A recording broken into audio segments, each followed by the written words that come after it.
Varanasi event ஒரு huge ஈவெண்ட்டாக நடந்திருந்தது. அதில் perform பண்ணதுமே வந்து நீங்கள் ஷேர் பண்ணியிருந்தீங்க. அந்த எக்ஸ்பீரியன்ஸ். வாரணாசியில் வந்து நாங்கள் பெர்ஃபார்ம் பண்ணல. ஓ, வாரணாசியில் வந்து அசிஸ்டன்ட். ஓ, ஓகே.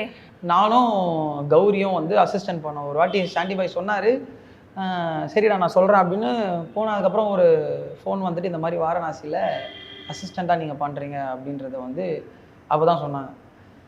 அது இன்னும் அதுக்கப்புறம் பார்த்தா வாரணாசியில் எங்களுக்கு டைட்டில் தெரியாது. அதுக்கப்புறம் பார்த்தா அது எவ்வளோ பெரிய ஷோன்றது எங்களுக்கு அப்போ தான் தெரியும்.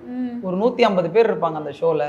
ஸோ அந்த ஸ்டண்ட்டான விஷயம் நிறைய பண்ணணுன்ற மாதிரி ஒரு விஷயம்லாம் இருந்துச்சு. அதுவும் பெரிய எக்ஸ்பீரியன்ஸ். ராஜமௌலி, ஆமாம், ஸ்ருதி மேம் அவங்க வந்திருந்தாங்க. ஸோ அவங்க பெர்ஃபார்ம் பண்ணுற மாதிரி. அவங்கள ட்ரெயின் பண்ணுறது எப்படி இருந்தது?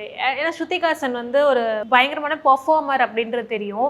அவங்க ரொம்ப டெடிக்கேட்டடாக ரொம்ப இன்டென்ஸாக வந்து பண்ணுவாங்கன்னு. ஸோ அவங்கள ட்ரெயின் பண்ண அவங்க வந்து நீங்கள் சொல்கிற மாதிரி ஃபுல் டெடிக்கேஷன் தான். அவங்க வந்தாங்க, கரெக்டாக ப்ராப்பராக என்னென்ன பண்ணணும் எது பண்ணணும் அப்படின்னு சொல்லி கரெக்டாக அவங்களோட வேலை இன்னும் நிறைய இன்புட்ஸ் என்ன பண்ணணும் அப்படின்றத அவங்க சூப்பராக அது பண்ணி இந்த ஃபோட்டோ எடுத்தது வந்து வெளியே பசங்க வந்து ப்ராக்டிஸ் பண்ணிட்டு இருந்தாங்க, ஜிம்னாஸ்டிக் ப்ராக்டிஸ். ஸோ அப்போ வந்து ஸ்ருதி மேம் வந்து அந்த வீடியோ பசங்களை டேக் பண்ணிட்டு இருந்தாங்க.